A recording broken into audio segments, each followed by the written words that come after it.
बिस्मिल्लाहिर्रहमानिर्रहीम।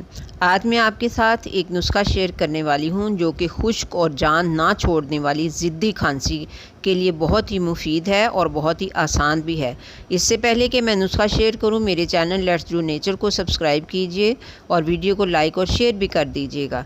तो नुस्खा ये है कि रोज़ाना निहार मुँह 250 ग्राम सेब यानी कि 1 पाव सेब जो हैं वो मीठे भी हों और अच्छी क्वालिटी के भी हों, तो वो आपने रोज़ाना खाने हैं और तकरीबन 7 से 10 दिन में इंशाअल्लाह ताला आपकी खांसी जो है वो ठीक हो जाएगी। तो लेट्स डू नेचर को सब्सक्राइब कर दीजिए, वीडियो को लाइक और शेयर भी कर दीजिए।